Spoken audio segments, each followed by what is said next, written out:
Pride of Higara. This is Captain Soban of the fleet, Farron Shah.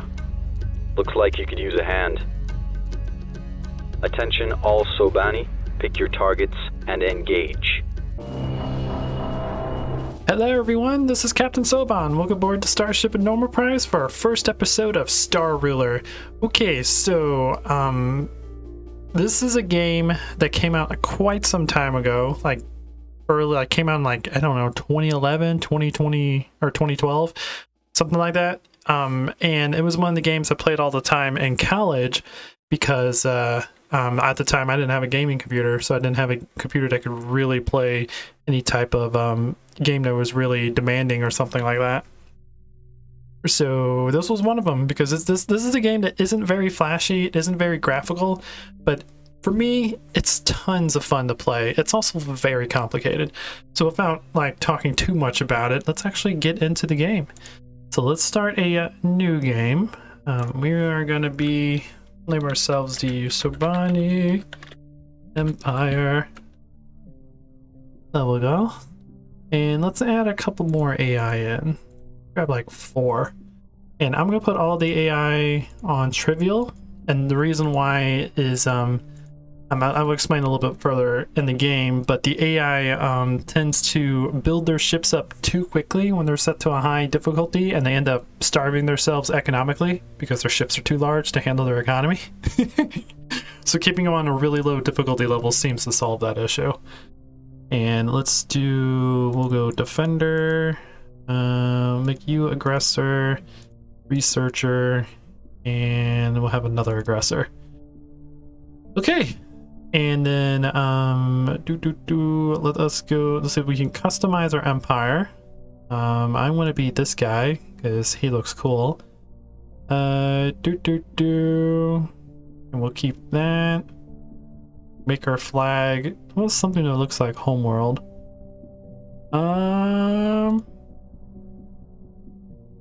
We could do that. That's not too bad. But this is the description or whatnot of your faction. So you can actually customize this the way you want. So biology, you can get different type of biology traits. So fast metabolism, fast metabolic rate increases the speed at which population grow, but also increases the food consumption per capita.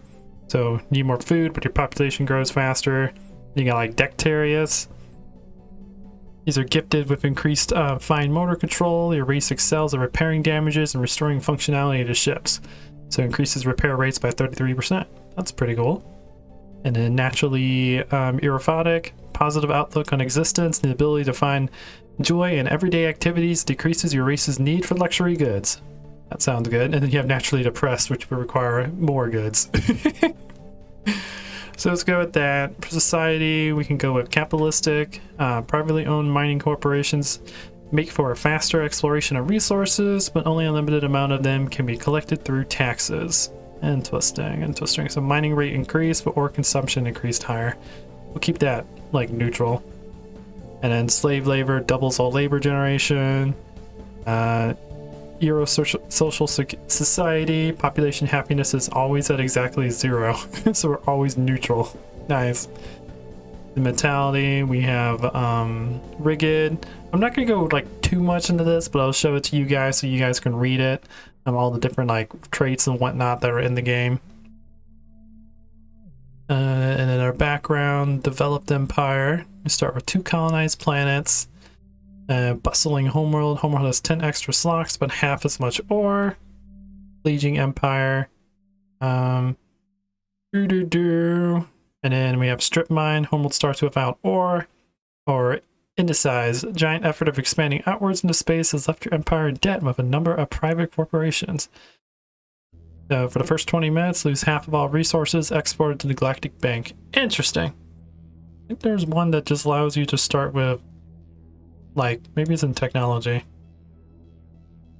Ancient ruins, natural green dome, engine catalysts. But anyways, yeah, there's so many different ones that you can actually choose for your homeworld. I thought there was one that starts with an undeveloped homeworld. Ah, here it is, the Fleeting Empire. Having just started to mature as a species, your empire homeworld is vast and underdeveloped. So you start with just your galactic capital, so you can make your homeworld the way you want. I'll probably do. And then technology and everything will be the same. Okay. And then down here is all of our game settings. And like, probably for this first episode, I'm just going to spend most of it just explaining the game, because this is a complicated game, but once you get down the rules and once you get down the stuff, it's really fun. But so we have games, so we have a hostile start, which means you start with like a hostile territory next to you. Start in full conflict, which means everyone starts at war. You have pirate raids that come attack you if some of your solar systems have weak defenses. Remnants, which are like ancient relics that you can find throughout the world. Let's put the density of that up a little bit higher. Their strength will be... The strength is like how strong their units will be. Density is like how many units there actually will be. Blockades. You can blockade a solar system if you have 2 times the strength of the actual solar system. I put that up a little bit higher to 2.5. Then research. All research available. What do you start out on your research level? And then universe, you have unique systems, which means everyone starts out with a different system. They don't start off with a very specific like starter system. Spread out empires. Empires won't, start next to each other. Temperature fall off, which means that planets that are further away from the solar system will be colder and whatnot. Keep allies together. Here's a seed for our galaxy, which I believe is randomized every time we do this. And then here's the limits. This is one of the cool things I love about this game. The scale of this game is gigantic. You can go all the way from just small little scout probes to solar system sized ships. Like, I'm not even kidding. You can go bigger than that if you want to, but the scale of this game is massive. I love that. I think that's one of the things that really attracted me to this game in the first place. And then advance, here's a level gain curve. From when you get research done, your health and whatnot go up, and the research curve goes up a little bit higher. And one more thing about research, there is unlimited research. You can research one technology as much as you possibly want. There is no limit to how high it goes, which I love. I think that the scale and the research thing, I think, is one of the things that really, really drove me home to this. But anyways, that's enough talking about the menu. Let's actually get into the game. Let's play a little bit of Star Ruler. There we go. Okay. So I had to restart the game because I realized I still had the galaxy set to a really large size, because normally when I play this game, I play for a long time. And by setting the galaxy size differently, it kept spawning me a solar system with no planets. So I had to restart the game. Anyways, this right here is our planet. I believe, yep, we can rename it. Let's see, let's just name this. I believe there are 2 R's in that word. Name it Higara. Why not? So, anyways, this is our little solar system. So we have Higara, and then we have the planet over here with 20 slots. This one has 25, and this one has 14. And the amount of slots is how many buildings and whatnot you can put on the planet, which I'll show you that here in a moment. And this right here is our star. And one thing I will tell you about this game, the star has HP, which means if you get a ship strong enough, you can destroy stars, including the planets, and including the galactic core. You could destroy the galactic core in the middle of the map if you make your ship large enough. That's one of the cool things I love about this game. The scale to it is just ridiculous. Anyways, let's get to the build menu, shall we? I just hit B. I'm not playing Homeworld. Actually, before I do that, I should probably explain a little bit more about the UI so we can understand things a little bit better. First off, this one over here, this is our research, what we're currently researching, and this right here is our research tree. At the moment, we just have a bunch of basic researches, and then we can research like these extra paths here to get like better armor, missile weapons, sensors, even shield power. A lot of research and stuff that we can do.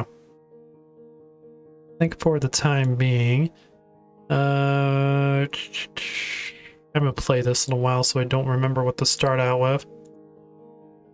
Start out with energy production, and then maybe go with like propulsion, and maybe cargo storage and economics. Start on those. And then next after that, we have ETA. This is how much time you have until your next research project is done. This is the rate that you're researching. And these over here is all the cargo that is in the game. So this top one is advanced components, and we have electronics right there, and then we have metal here. These top three are used for building ships. And then the bottom three, we have food, goods, and luxuries. These are used to manage your population. So we go to, I believe it's planet. You'll see everything that we can actually build on Hagara. So these right here are all the different construction components, or not construction components, structures that we can build on the planet. You got the advanced component factory, which uses your population to build advanced components. Your ammo depot, which will construct ammo for your ships. Cargo storage, which stores a bunch of electronics and stuff on the planet. Your city, which houses your population. Electronics factory. Farm, which makes food. And then general luxuries. Metal mining complex. Planetary defense cannon. This is pretty cool. You can use this to defend your planet. A scientific laboratory, which builds your research stuff. Shipyard, which drastically improves your labor, which is used to construct ships and buildings. And then spaceport, which kind of just holds a bunch of holds a small amount of resources and allows you to trade to the Galactic Bank, which is this. So you can export stuff and import stuff that you need for your facilities. Oh, it looks like it didn't actually save everything when I redid when I relaunched the game. It didn't save all the or maybe I just didn't actually save it, but I should just have the Galactic Capital right now. Oh well. And then this here is all the ships we can build. So we have a scout, fighter, bomber, cruiser, dreadnought, and this number next to all this is the size of the ship.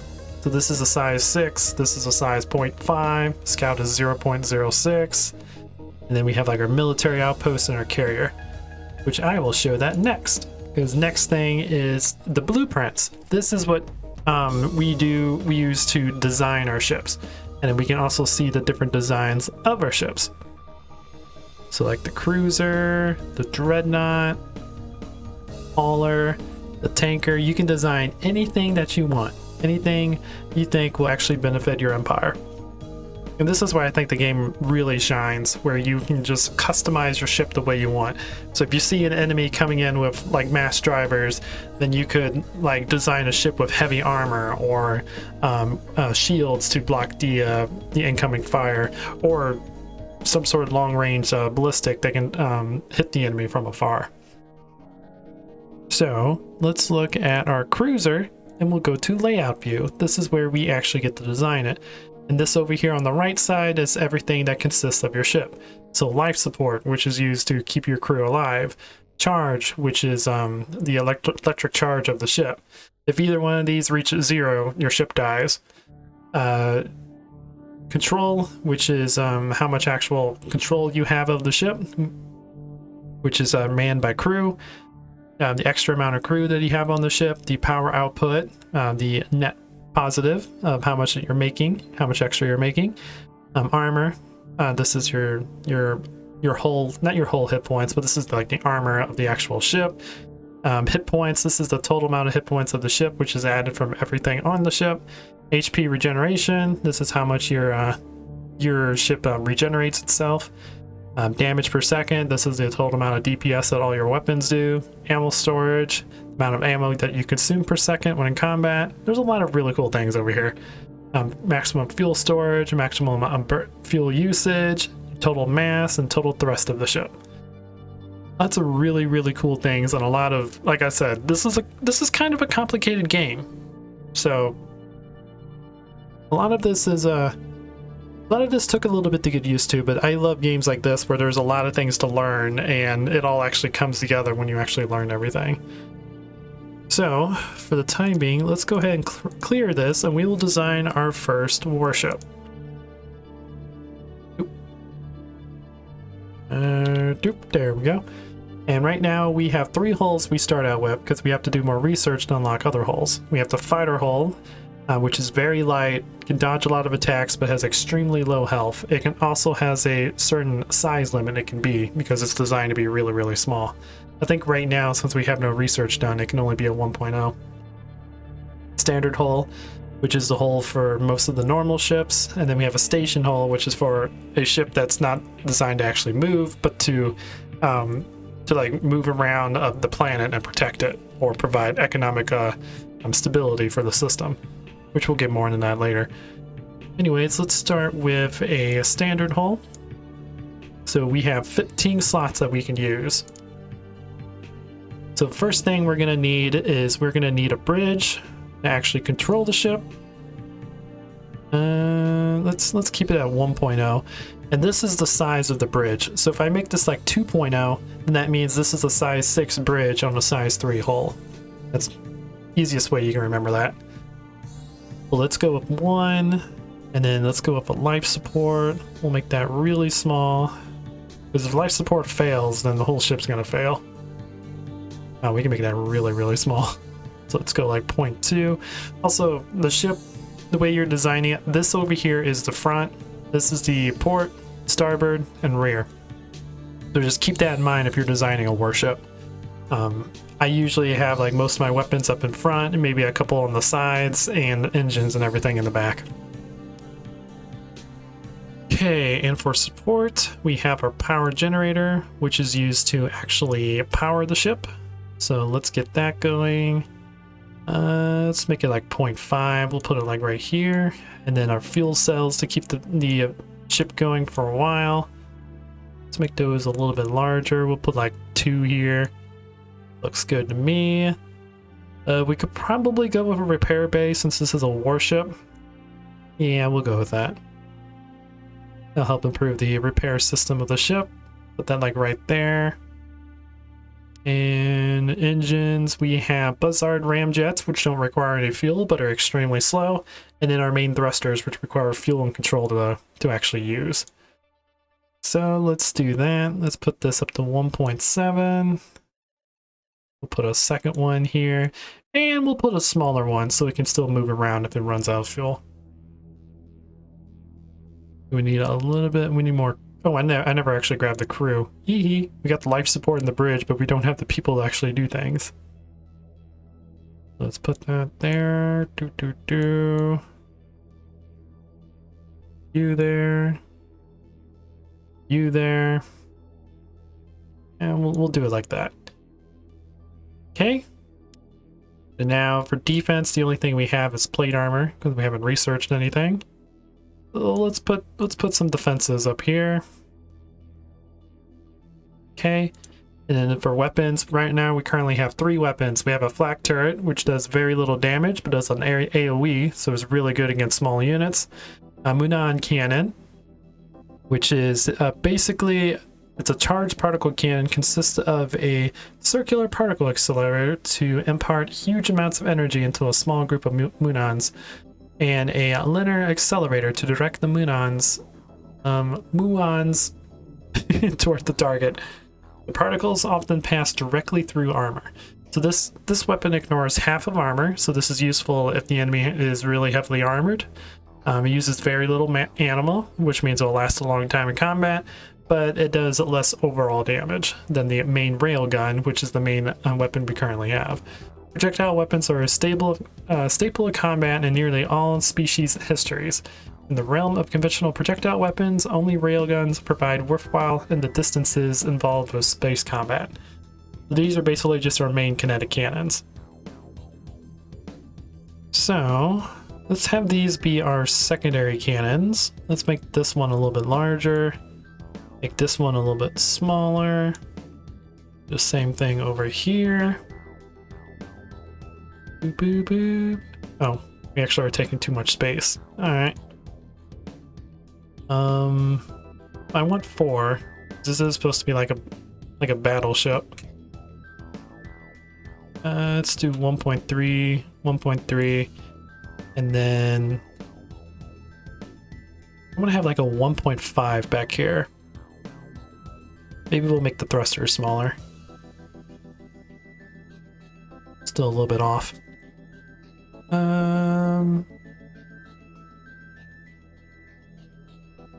There we go. And that is our basic cruiser. Now the cruiser actually isn't going to look like this. There is a model that the cruiser will pop out as we actually build it. But we will name this not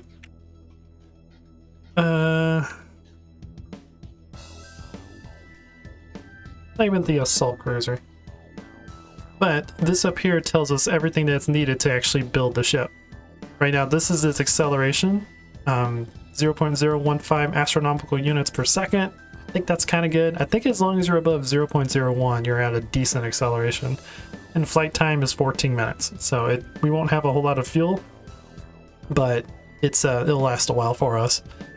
And again, this is also calculated with everything running all the time. So if we have a fleet just sitting here idle, it's not actually going to use that much fuel. It's going to take 1.68 thousand advanced components, 14,200 metal units, 1,390 electronics, and 489 labor units. Let's go ahead and save that design. And let's go ahead and build her. Boop, boop.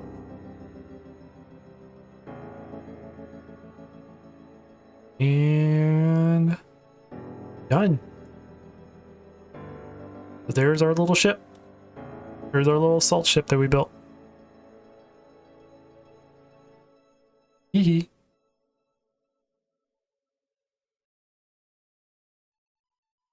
Here we go. At least we'll have a thumbnail for this episode. And then this down here shows you all the stats of the ship. We have the automation functions, which are automatically added as soon as the ship is built. So it'll automatically fetch fuel when low, automatically fetch ammo when low, and it'll defend the system it's currently in. This right here is its health, 4,900. This is its total fuel. Its current fuel level, 1,530, and this is its current power output. Now this is never going to really be maxed out unless the ship is idle like all the time, because the way the power system works is the power system runs more the lower your power level is. So right now this one looks like it's fluctuating around half, so it's not running the power plant at full capacity, but it's still keeping enough to keep the ship actually powered. If we do run out of fuel, you'll be running off your power supply, and there are researches that we can do to add like batteries and whatnot in our ship, so our power supply will last a lot longer.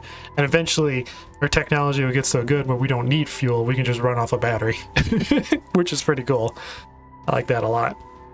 But yeah, let's move this guy around. Oh, crap! I just hit F. Apparently. Oh yeah, F puts them in fleet. I didn't mean to do that. So yeah, indeed. Yeah, there are lots of different like fleet commands. I hit F out of Force of Homeworld. I was trying to focus on the ship. No, I don't want the minimap. Go away, minimap. What I wanted to do was focus on the ship. No, I moved it again. There we go. Oh, when we zoom in, it moves off too. Yeah, it's been a while since I played this. So now he's going forward. He should be slowing down, because this does use a realistic physics, so once they speed up, they have to slow down to get back to 0.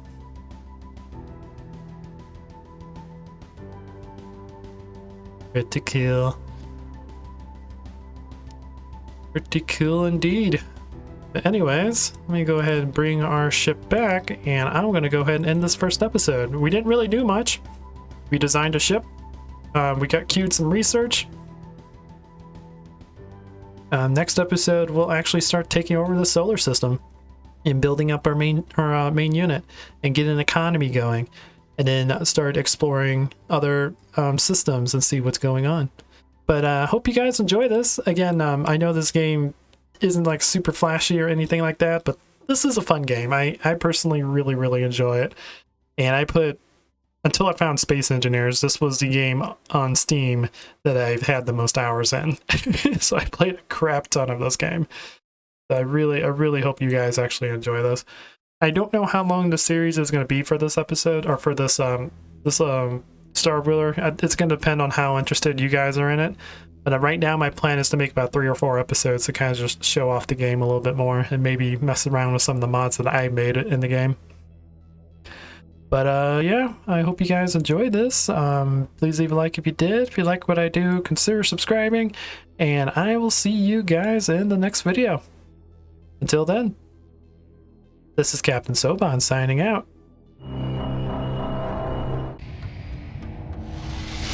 The Faker have arrived.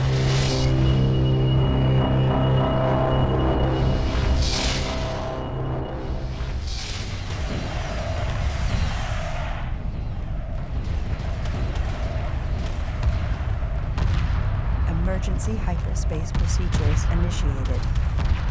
The mothership must